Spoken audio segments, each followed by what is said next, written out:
Bonjour à toutes et à tous et bienvenue dans cette nouvelle séance de Good Morning Market. Nous sommes le mardi 19 mars et pour aujourd'hui, c'est le Brexit et la Réserve fédérale qui sème la confusion, qui sème le scepticisme dans l'esprit des investisseurs. Pourquoi? Parce que du côté du Brexit, nous avons John Bercow, le président de la Chambre des communes, qui a littéralement refusé que Theresa May représente l'accord de divorce, qui, rappelons-le, doit être présenté avant le 20 mars pour que Theresa May puisse demander aux 27 États membres de l'Union européenne de reporter la date butoir du Brexit. Alors évidemment, donc le speaker, le président de la Chambre des communes refuse que l'accord en l'état soit représenté devant le Parlement britannique.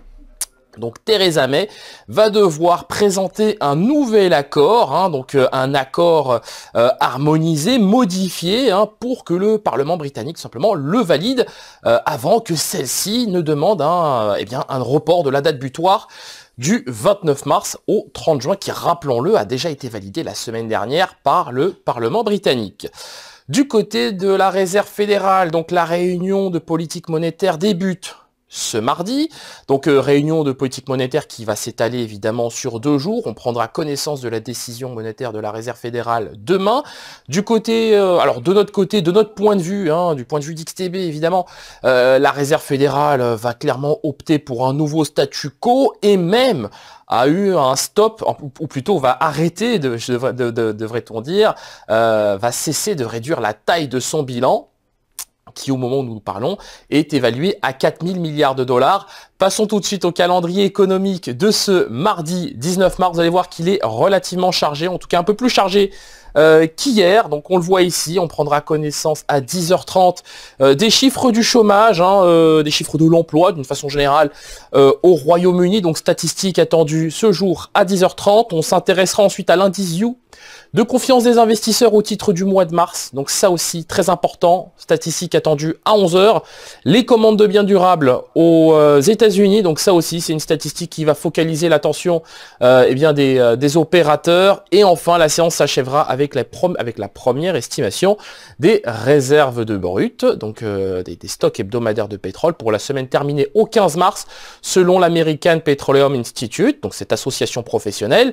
Rappelons d'ailleurs que le contrat WTI s'envole. Nous aborderons cette thématique au cours de ce Good Morning Market. La paire euro-dollar, voilà, donc qui poursuit son ascension. C'est un propos que nous tenons, maintenons, conservons au moment, forcément aujourd'hui, puisque nous disions déjà la semaine dernière que l'euro-dollar devrait s'apprécier en direction des 1,1390. Nous le répétions hier, donc aujourd'hui nous conservons ce propos, donc 1,1353. On n'est plus très loin de l'objectif des 1,1390 dollars pour 1 euro. En cas de franchissement de ce niveau, ce sera bien évidemment la résistance des 1,1405 dollars pour 1 euro qu'il faudra viser. Du côté de l'indice S&P 500, donc on le voit ici, les indices pour le moment ignorent complètement les risques associés au Brexit, associés à la Réserve fédérale. Alors, j'ai envie de dire que quand on voit les graphiques, quand on voit les indices, on a presque envie de dire la messe est déjà dite. D'accord ? C'est ce qu'on a envie de se dire au premier abord, mais ce que je dirais, c'est prudence et mère de sûreté. On n'est certainement pas à l'abri d'un pullback, d'un retrait, d'un repli significatif. Donc là, typiquement, on est sur le niveau des 2846 points sur l'indice S&P 500, sur le contrat à terme S&P 500, donc dont les cotations sont représentées ci-contre. On n'est vraiment pas à l'abri ici d'un repli technique sur le niveau des 2820. Donc attention, prudence et mère de sûreté. Pour le moment, on a des flux acheteurs, mais qui pourraient très très vite se matérialiser en de flux vendeurs. Alors évidemment, il est encore un peu tôt pour se prononcer sur cet actif. On ne dit pas que nous sommes baissiers, on dit simplement qu'il convient de se montrer prudent, car toutes les cartes sont encore sur la table. Du côté de l'indice Dow Jones, alors là, évidemment, on a une toile de fond qui est tout à fait similaire à celle que nous avons sur l'indice S&P 500, à savoir qu'elle est haussière. Nous avons des prix qui sont soutenus par les moyennes mobiles à 7 et 21 périodes, un RSI qui évolue au-dessus de sa zone de survente autour des 61,2 points. Donc évidemment, en l'état, on est tenté de penser, et nous pensons d'ailleurs que l'indice va retrouver le niveau des 26 276, mais à l'image du S&P 500, attention, on n'est certainement pas à l'abri d'un retour des flux vendeurs sur cet indice. Donc oui, pourquoi pas une correction une fois de plus. Nous ne sommes pas vendeurs, mais nous estimons encore une fois que toutes les cartes sont sur la table. Les cartes plutôt des acheteurs et les cartes des vendeurs, même si à très court terme, on peut quand même anticiper un retour sur le niveau des 26 276 points. Enchaînons avec le contrat WTI qui, vous le voyez, poursuit son ascension. Donc, au même titre que la paire euro-dollar, nous disions déjà depuis la semaine dernière que le contrat WTI, que le pétrole allait se renchérir, allait s'apprécier. On a été porté la semaine